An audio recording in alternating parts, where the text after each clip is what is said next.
हैं चंद्रशेखर बहुत ही अच्छे हैं, उनसे ये पार्टी से मतलब ही नहीं। वो तो बोल रहे हैं आज बहन जी हमसे मेरा मेल करा दो, हम चले जाएंगे बहन जी के साथ। सही बात है, खुले नाम पूरे इंटरव्यू में बोल रहे हैं कि हम जाएं, क्योंकि हमारा लड़ाई दलितों के लिए है, वंचितों के लिए है। तो बहन जी को ये सोचना होगा, उनको लाना होगा। आकाश आनंद के अलावा उनको भी एक बार दीजिए आप चांस, वो जमीन में काम कर रहे हैं। अगर आपको बीएसपी को वापस वो बीएसपी बनाना है तो दो लोगों का रहना लेना पड़ेगा, एक चंद्रशेखर को, एक बावन मिश्रा।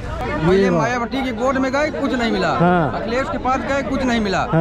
जब सब हर जगह से हार गए तो निर्दलीय आ रहे हैं। तो ये देखें जमानत नहीं जब करा पाएंगे भागते जनता मार के भगाएगी। वीडियो वायरल के आधार पे भी ये कंडीशन है। आप देखते हैं कि 100-100, 200 भीम आर्मी वाले झंडा और बाइकों से ऐसे रैली निकालते हैं, अपना असलाहों का प्रदर्शन प्रोफाइल फोटो पे फेसबुक पे करते हैं। तो ये कोई राजनीति से मतलब प्रेरित नहीं है चीज़, ये राजनीति नहीं होनी चाहिए। बहुजन समाज पार्टी का धीरे धीरे खात्मा हो रहा है और चंद्रशेखर जी का जो है अभी उभार है, इनके प्रति जनता का लगाव है।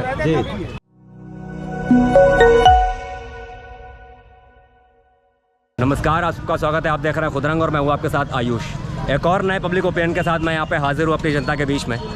तो राजनीति में कई तरह की बातें चल रही हैं, लेकिन एक वो मुद्दा है जो कहीं ना कहीं जनता को उनको मतलब कहीं ना कहीं अटक रहा है, उनके गले से नीचे नहीं उतर पा रहा है। वो मामला है मायावती और चंद्रशेखर आज़ाद रावण का।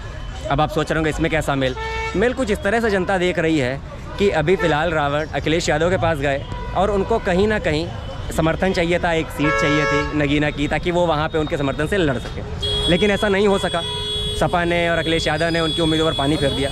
तो वहीं अब जनता ये कह रही है कि आखिर ये जो चंद्रशेखर आज़ाद रावण हैं ये मायावती के पास क्यों नहीं गए। जिस तरह से काशीराम जी ने एक परिवारवाद के खिलाफ की जो नींव रखी थी, उसकी तर्ज पर उन्होंने मायावती जी को अपनी क्या कहते हैं पार्टी सौंपी। फिर वहीं उसके इधर आकाश आनंद को ये पार्टी क्यों सौंप दी मायावती ने, ये सोचने वाली बात है। सारी जनता का ये कहना है कि आखिर वो चंद्रशेखर आज़ाद रावण को भी ये पार्टी सौंप सकती थी, क्योंकि उनका जनाधार काफ़ी अच्छा है। क्योंकि आकाश आनंद को आए हुए ये भी 4 दिन हुए, उन्हें कोई जान भी नहीं रहा है। फिर इस तरह से उनको ये सत्ता दे देना कुछ समझ नहीं आता। तो चलिए यहाँ जनता से ही जानते हैं आखिर इस पर उनका क्या कहना है। मानवर काशीराम जी की गाढ़ी कमाई ये लोग बेच खाए हैं। इन लोगों की आत्मा मर चुकी है। मानवर काशीराम जी परिवार को छोड़कर आए थे। उन्होंने एक जनता में कहा था कि कोई भी अपने परिवार का जो है उत्तराधिकारी नहीं बनाएगा पार्टी में, जो अच्छा कार्यकर्ता होगा उसको जो है जिम्मेदारी दी जाएगी। लेकिन मायावती जी को 4 बार मुख्यमंत्री बनवाए, उसके बाद इन्होंने सत्ता पाते ही जो है अपने आप में सब कुछ जैसे स्वयंभू नेता हो गई। अब जो चाह रही वो कर रही हैं। बिल्कुल सब दलित समाज का कोई इनके पास न ममता है, न लगाव है, न प्यार है, न स्नेह है। केवल जो है घर के अंदर बैठी ट्वीट करती हैं ये। जी बड़ी आवाज़ है, बहुत अच्छे नेता हैं। मैं उनको मायावती से ज़्यादा बड़ा नेता मानता हूँ युवाओं का। पढ़े लिखे हैं और बहुत अच्छे नेता हैं और एकदम फील्ड में रहते हैं। कभी भी दलित की कोई बात हो जाती है वो चंद्रशेखर जी ज़रूर पहुंच जाते हैं। बिल्कुल। और ये हमको लग रहा है भविष्य के अगर ये बीएसपी को हाथ में ले ले तो बीएसपी वो बीएसपी नहीं रहेगी, एक मुख्यमंत्री ज़रूर बना के देगी। क्या बात कही। तो सर क्या आप कहेंगे ये जो मायावती हैं, काशीराम जी उनकी जो सोच थी, उन्होंने मायावती जी को अपना उत्तराधिकार घोषित किया, बहुजन समाज पार्टी का घोषित किया। फिर उसके बाद फिर मायावती के मन में क्या आई कि आकाश आनंद को घोषित कर दिया। आखिर उन्हें जान ही कौन रहा है। उन्होंने ये क्यों नहीं सोचा कि चंद्रशेखर रावण को देना चाहिए था। जिस तरह से वो एक ज़मीनी स्तर की राजनीति कर रहे हैं, उनको क्यों नहीं आगे बढ़ाया। क्या लगता है, क्या सोच रही होगी उनकी। देखिए हम बहन जी से मिले हैं, जब पहले बार गठबंधन से हुई थी उनकी सरकार तो यहीं परिवर्तन चौक में वो काम कर रही थी। हम गए तो सिक्योरिटी गार्ड उनका रोक लिया। तो उन्होंने आने दो, तब हम पत्रकार थे न्यूज़ लीड में, तो हमको बुला लिया था, बात किया। तो वो बहुत अच्छी हैं, पर आप वो डर गई हैं कि क्या की हैं। और ये जो है चंद्रशेखर बहुत ही अच्छे हैं, उनसे ये पार्टी से मतलब ही नहीं। वो तो बोल रहे हैं आज बहन जी हमसे मेरा मेल करा दो, हम चले जाएंगे बहन जी के साथ। सही बात है, खुले नाम पूरे इंटरव्यू में बोल रहे हैं कि हम जाएं, क्योंकि हमारा लड़ाई दलितों के लिए है, वंचितों के लिए है। तो बहन जी को ये सोचना होगा, उनको लाना होगा। आकाश आनंद के अलावा उनको भी एक बार दीजिए आप चांस, वो जमीन में काम कर रहे हैं। अगर आपको बीएसपी को वापस वो बीएसपी बनाना है तो 2 लोगों का रहना लेना पड़ेगा, एक चंद्रशेखर को, एक बावन मिश्रा। वो भी बहुत अच्छा काम कर रहे हैं। ये आप लोग दलित लोग हैं, आज संविधान बदल जाएगा फिर रोते रहिएगा आप। संविधान ये बता रहे हैं अंदर में बदल देंगे तो फिर आप कूड़ा उठाइएगा बहन जी भी। सही बात बहन जी भी कूड़ा उठाना पड़ेगा। आज बताइए दलित के IAS राजस्थान में उनको घोड़े में बैठने के लिए एप्लीकेशन देना पड़ रहा है। ये चंद्रशेखर ही ने एक इंटरव्यू में बताया था। तो आप बताइए क्या हालत है, बेटियां को मारी जा रही है। बहन जी को आपको समझना होगा। और ये आपका लोकसभा ही में आप लोग सब गठबंधन एक साथ कर लें, दलित लोग एकजुट हो जाएं, उसके बाद वो एक जगह किसी का भी साथ दे दे, इंडिया का दे दे, किसी का भी, वो निकल जाएगा। भाजपा को तो दे ही ना, क्योंकि वो संविधान विरोधी हैं, गांधी विरोधी हैं। इस चुनाव में क्या करने वाले हैं चंद्रशेखर आजाद? सत्ता बदलेगी कि किसको फायदा होगा? ये सिर्फ अपनी जमीन तलाश रहे हैं धन उगाही के लिए। पूरी तरीके से भीख मांग रहे हैं गली गली। पहले मायावती के गोद में गए, कुछ नहीं मिला। अखिलेश के पास गए, कुछ नहीं मिला।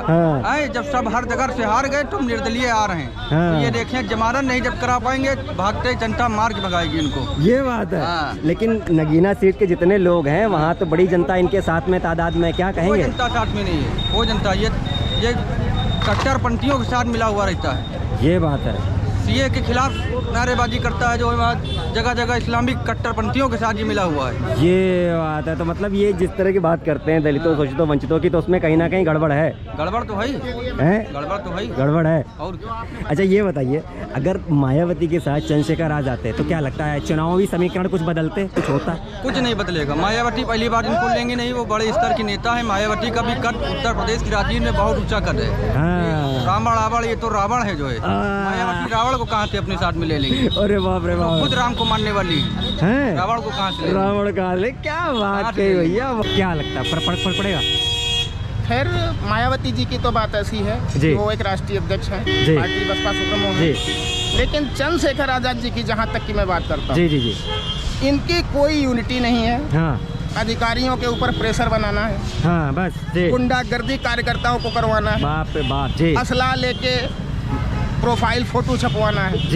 चंद्रशेखर जी की ये मानसिकता है। और बहन जी की जो बात रही मायावती जी की, वो तो एक राष्ट्रीय स्तर की नेता है। उनके कार्यकाल में तो खैर अच्छा ही हुआ, पहले सुधार रहा है ना। नहीं अच्छा, तो एक सवाल इसमें और आता है कि जिस तरह से काशीराम जी ने जब बहुजन समाज पार्टी बनाई, फिर उन्होंने मायावती को सौंप दी, ठीक है, वो परिवारवाद नहीं चलाया उन्होंने, क्योंकि मायावती उनके परिवार की भी नहीं थी, फिर भी उन्होंने सौंप दी। लेकिन मायावती ने अपने भतीजे आकाश आनंद को सौंप दी। ऐसा क्यों किया? क्या लगता है मायावती का अब उस सोच पर नहीं चल रही जो काशीराम जी की सोच थी? नहीं, चीज़ ये है ना कि मायावती जी के बाद में अब मतलब अभी तो मायावती जी हैं, उन्होंने सौंप दी पार्टी, लेकिन देख रेख तो वही कर रही है। पाल पोस्ट तो अभी पार्टी को वही नहीं है। लेकिन जो बाकी जो जनता है, जो बाकी जो लोग हैं, वो कह रहे हैं कि अगर चंद्रशेखर आजाद को दी जाती पार्टी तो? अरे नहीं, कोई मतलब ही नहीं होता। वो बात और इस बात में बहुत बड़ा फर्क है। इनको कोई सिस्टम ही नहीं, इनका केवल एक हनक बनाने वाली बात है कि हमारे साथ 2 हैं, मतलब 100 लोग हैं। कैसी हनक? किस तरह की हनक?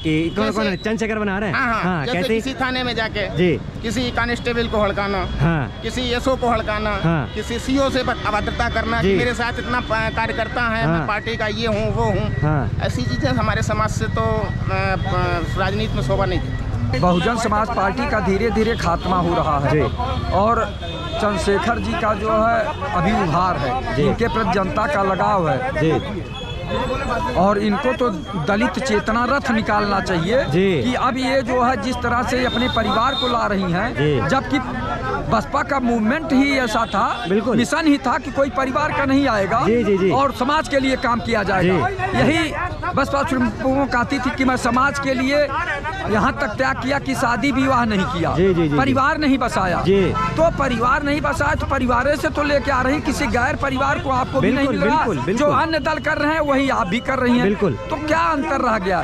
आपने वो मानवर काशीराम जी के विचारधारा को आप लोगों ने बेच खाया, खत्म कर दिया और इससे जो है समाज बहुत आहत है। और अब जो है चंद्रशेखर रावण जी को और लीड लेना चाहिए और तेजी से दौड़ा करना चाहिए और समाज में सेवा करना चाहिए और समाज को अपनी तरफ आकर्षित करना चाहिए और जनता जो है उनका साथ भी देगी। क्या बात है। देखिए, मैं तो माया जी से कहूँगा कि आप अलग अलग लड़ने से अच्छा है कि आप अगर उनको अपनी पार्टी में शामिल करते हैं तो एक बहुत बड़ा संकेत होगा, राजनीतिक बहुत बड़ा संकेत होगा कि कहीं ना कहीं आपका समाज कहीं अलग अलग बटा नहीं हुआ है ना। अगर आप चंद्रशेखर जी को लेते हैं तो कहीं ना कहीं आप जहाँ से टूटेंगी जिन क्षेत्रों से, वहाँ पर भी आपको मजबूती मिलेगी। और हमको लगता है कि देखिए, हम माया जी से रिक्वेस्ट ही कर सकते हैं, क्योंकि माया जी का कार्यकाल हमने देखा है। उनका जो कार्यकाल उत्तर प्रदेश का मुख्यमंत्री पद का रहा है, जितने भी समय में वो रही है, काबिले तारीफ है। और हम चाहेंगे कि 2027 में भी उनकी सरकार बने उत्तर प्रदेश में। मगर यहाँ चुनाव आ रहा है दिल्ली का, जो दिल्ली की गद्दी का आ रहा है, तो कहीं ना कहीं हमें लगता है जो दूरी उन्होंने अपनी जनता से, अपने कार्यकर्ता से बनाई रखी थी, उसको कम करते हुए कहीं ना कहीं वो आगे आए और चंद्रशेखर आजाद जी को भी अपने साथ जोड़े। जैसे वीडियो जो वायरल होते हैं, मैं आपको बताऊं, जो वीडियो वायरल होते हैं, वीडियो वायरल के आधार पे भी ये कंडीशन है। आप देखते हैं कि 100-100, 200 भीम आर्मी वाले झंडा और बाइकों से ऐसे रैली निकालते हैं, अपना असलाहों का प्रदर्शन प्रोफाइल फोटो पे फेसबुक पे करते हैं। ये कोई राजनीति से मतलब प्रेरित नहीं है चीज़। ये राजनीति नहीं होनी चाहिए।